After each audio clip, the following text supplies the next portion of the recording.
The topic today is the Bible and the speed of light. I will initially go into the speed of light. Now, as many of us know, or have been taught, or learned, is that the speed of light is approximately 186,000 miles per second. And what a light year is how fast that light, which is traveling at 186,000 miles per second, is traveling per year. So it would be 60 times 186,000 miles would give the amount per minute, times another 60 would give the amount times per hour.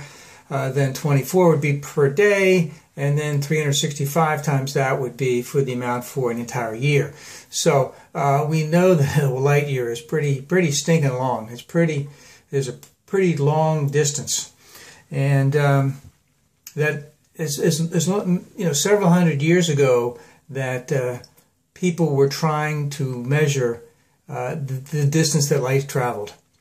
And it took a long time to get it. I believe that one of the ways that one of them found out about it was the reflection of the sun's rays off one of the Saturn moons or something like that, and that it was the difference in time over a number of years.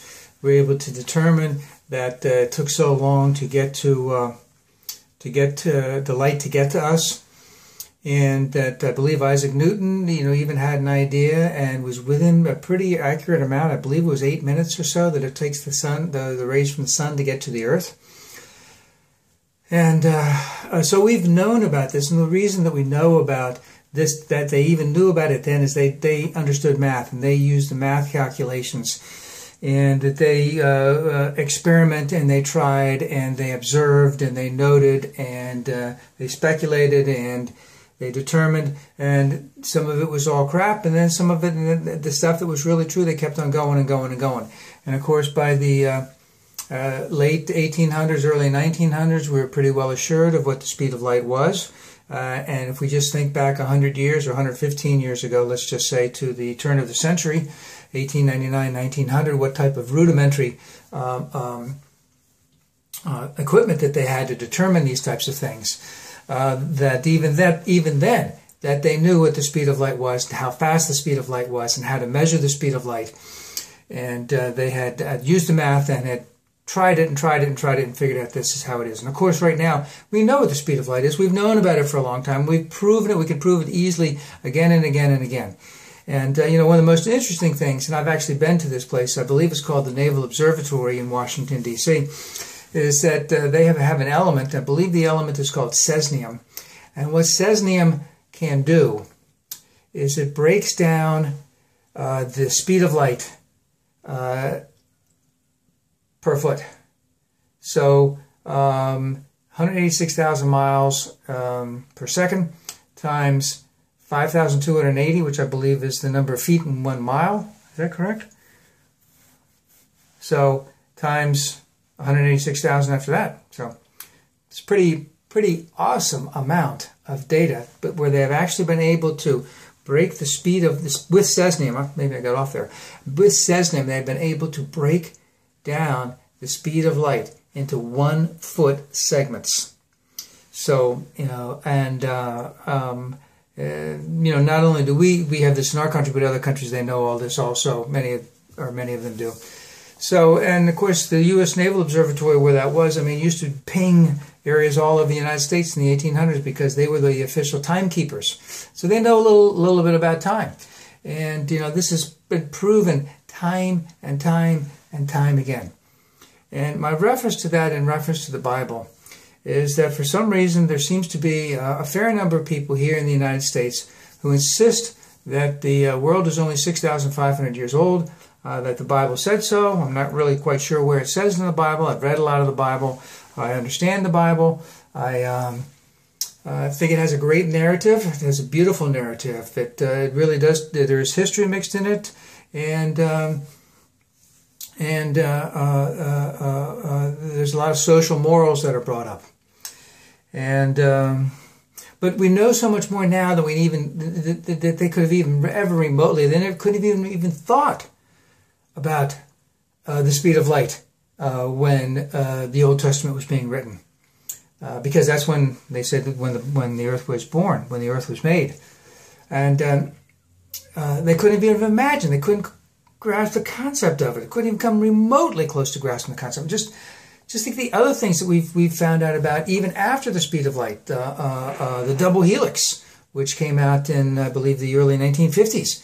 Just, I remember to see this little squirrely thing, and I'm in like 4th grade. I don't know what it was. It was but I understand, later on, and I studied a little bit more.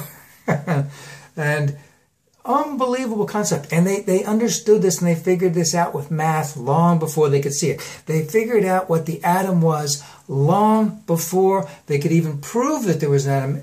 They figured out that it had to be something, and then they proved it mathematically.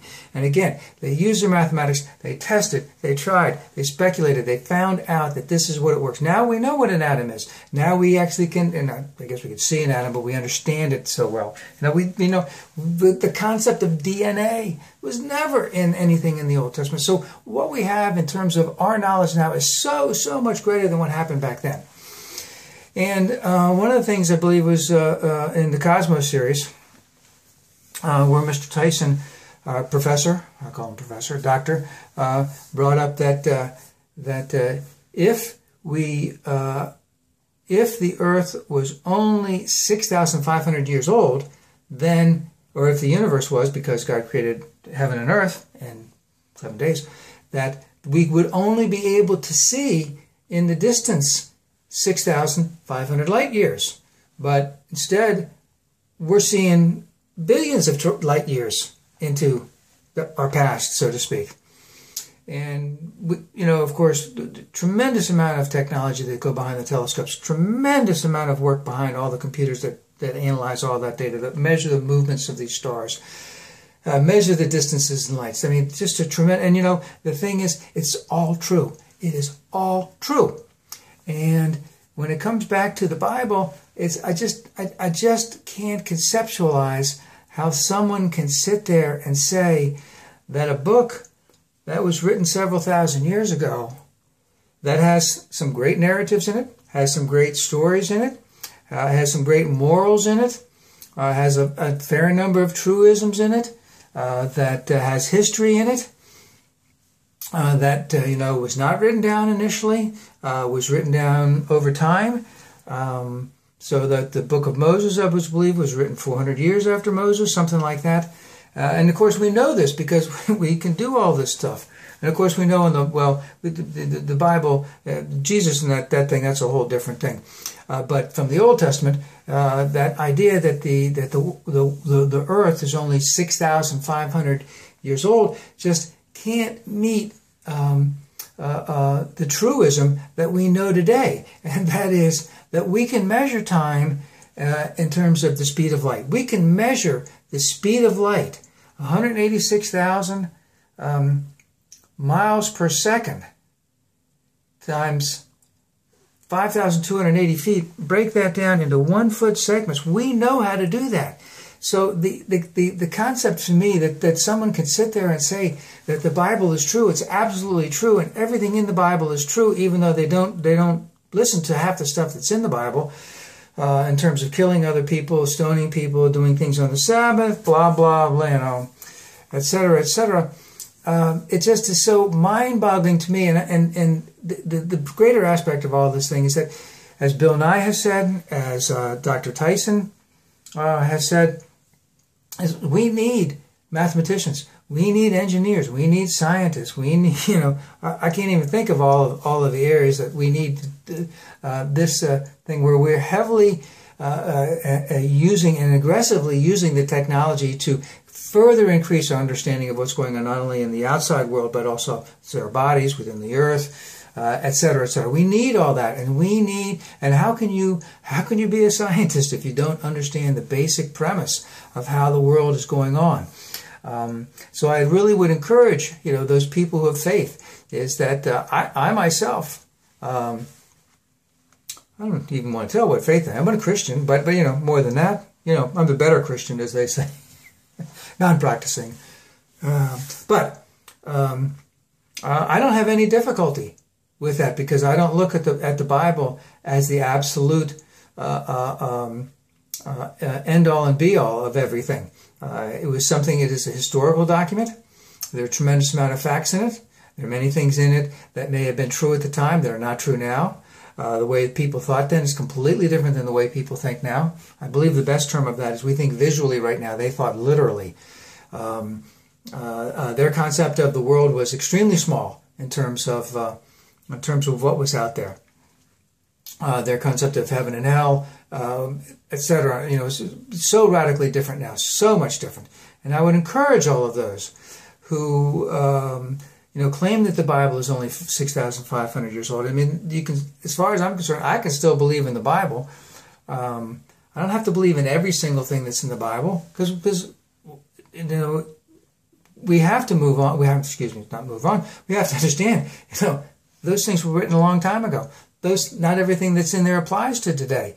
You can't base your morality strictly on the little things that they say in there because there's so many inconsistencies that go on in there. So, if there's two things about the Old Testament that I remember reading about, and I read that stuff a lot because I had to. Yeah, I had to read that. No, we had to read it all the time because I went to 12 years of that kind of education.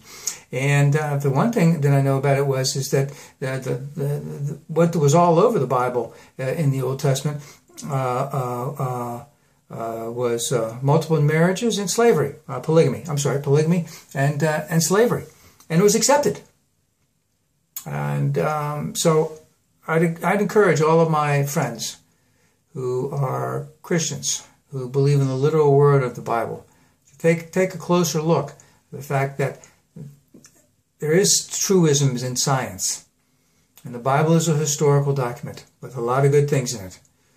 But there's some things that we know that just cannot possibly be true that have been said in the Bible. And I hope that my friends can take a look at that and come to a logical, rational conclusion about that.